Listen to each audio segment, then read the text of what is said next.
সেচমন্ত্রী মানস ভূঁইয়াকে তীব্র আক্রমণ করলেন অধীর রঞ্জন চৌধুরী। কংগ্রেস নেতা অধীর রঞ্জন চৌধুরী আপনারা সবাই চেনেন।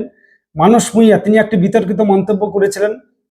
মানস ভূঁইয়া কি বলেছিলেন সেই বক্তব্য আগে শুনুন, তারপর অধীর রঞ্জন চৌধুরী কি বললেন সেটা শুনুন।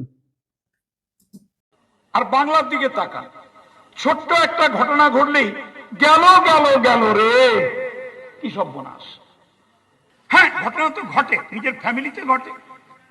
হাজবেন্ড ওয়াইফকে মেরে দিচ্ছে বালিশ চাপা দিয়ে, ওয়াইফ প্রেমিকের সঙ্গে ঘুরতে গিয়ে বরকে ঠেলে দিচ্ছে পাহাড় থেকে। These are the crises of the society.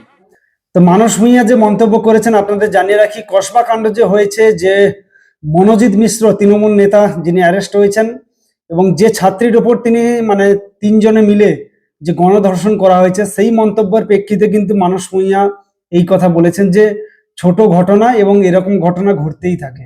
Adhir Ranjan Chowdhury কি বললেন শুনুন। ওটাকে একটা কুকুর বলবো না ছাগল বলবো জানি না, এবার বাড়ির প্রভু যদি অ্যালসিসিয়ানকে বলে এই কামড়া, সে বাড়ির অ্যালসিসিয়ানকে ওর কামড়াতে চলে যায়। এখানে পিছন থেকে বলছে যে তোকে কেস থেকে বাঁচিয়েছি, এবার তোকে ছাত্রা হত্যা থেকে বাঁচিয়েছি, আরেক ছাত্রী করে হামলা হয়েছে তার জন্য তুই এবার আমাদেরকে রক্ষা কর। সে এবার অ্যালসিসিয়ান যেমন কুকুর প্রভুর কথায় লাফায়, সে তেমন লাফাচ্ছে। মানস ভূঁইয়া যে ছোট্ট কথা বলেছে তারই পরিপ্রেক্ষিতে আজকে মেডিকেল কলেজের ছাত্ররা বিক্ষোভ দেখছে, তার ক্ষমা প্রার্থীর দাবি করেছেন, কি বলবেন? ওটাকে একটা কুকুর বলবো না ছাগল বলবো জানি না, একসময় আমাদের দলের নেতা ছিল, তার নিজের এলাকায় একটা ছাত্রকে খুনের মিথ্যা অভিযোগে তাকে কেসে ফাঁসানো হয়েছিল। সে তখন কংগ্রেসের নেতা ছিল। ওই কেসের ভয়ে মমতার পা ধরে নিছে, তাড়াতাড়ি করে গিয়ে একটা কেস খাবার ভয়ে মমতার পা ধরে সেখানে বেঁচে আছে, সেখানে পদ সামলাচ্ছে, ক্ষমতা সামলাচ্ছে। এবার তাকে বলছে, এবার বাড়ির প্রভু যদি অ্যালসিসিয়ানকে বলে এই কামড়া, সে বাড়ির অ্যালসিসিয়ানকে ওর কামড়াতে চলে যায়। এখানে পিছন থেকে বলছে যে তোকে কেস থেকে বাঁচিয়েছি, এবার তোকে ছাত্রা হত্যা থেকে বাঁচিয়েছি, আরেক ছাত্রী করে হামলা হয়েছে তার জন্য তুই এবার আমাদেরকে রক্ষা কর। সে এবার অ্যালসিসিয়ান যেমন কুকুর প্রভুর কথায় লাফায়, সে তেমন লাফাচ্ছে। দেখুন, সিবিআই দাবি করার আগে তার পরিবার একটা কথা বলেছে, আমরা বাংলার পুলিশের উপর ভরসা রাখছি, বাংলার পুলিশের কাছে আস্থা রাখছি, কারণ মুখ্যমন্ত্রী বলেছেন বিচার দেবে, তাই তার পরিবার কিন্তু আস্থা রেখেছে।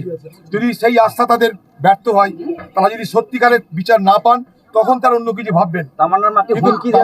তামান্নার মা আজও পর্যন্ত একটু আগেই বলেছে যে এখনো পর্যন্ত পশ্চিমবঙ্গের পুলিশের উপর তার আস্থা আছে, যদি না পাই তখন অন্য কিছু ব্যবস্থা নেবে। তার জন্য সে কি বলছে, আমি অনশন করব, অবস্থান করব, আমি আন্দোলন করব। আমার একটা মাত্র শিশু, একটা মাত্র কোলের শিশু আমার সামনে যদি আবার মা বলে শেষ হয়ে গেল, সে তার আমি বিচার চেয়েছি। কি অন্যায় কাজ চেয়েছি? কিছু তো অন্যায় চাইনি, সে তো লক্ষ্মীর ভান্ডার চাইনি, রেশন চাইনি, পকেটে কোনো পয়সা চাইনি। সে চেয়েছে তার মৃত্যুর, তার সন্তানের মৃত্যুর বিচার চেয়েছে। এটা যে কোনো মা তার সন্তানের মৃত্যুর বিচার চাইবে, সেইটাই চেয়েছে সে, এবং সে পুলিশের উপর আস্থা রেখেছে। কিন্তু যদি পুলিশ তার আস্থা মতো কাজ করতে না পারে, তখন সে তার মতো করে এগোবে, আমরা তার সঙ্গে থাকবো, এটুকু আমাদের। তো মানস ভূঁইয়াকে তিনি বলছেন যে ওকে কুকুর বলবো না ছাগল বলবো বুঝতে পারছি না, মানে পুরো রগড়ে দিয়েছে মানস ভূঁইয়াকে। মানে ছোট ঘটনা, মানে ওদের বাড়ির যদি কারোর সাথে হয় তখন তারা বলতে পারবে যে এটা ছোট ঘটনা। মানে তারা নেতা মন্ত্রী বলে যা কিছু বলবে, আর বাংলার জনগণ তাদের তো আর কিছু বলার নেই। তো যাই হোক, মানস ভূঁইয়াকে এভাবেই পুরো রগড়ে দিয়েছেন অধীর রঞ্জন চৌধুরী। আপনারা পুরো বক্তব্যটা দেখলেন। আপনাদের যদি কিছু কমেন্ট করার থাকে অবশ্যই কমেন্ট করে বলবেন। সবাই ভালো থাকবেন, সুস্থ থাকবেন।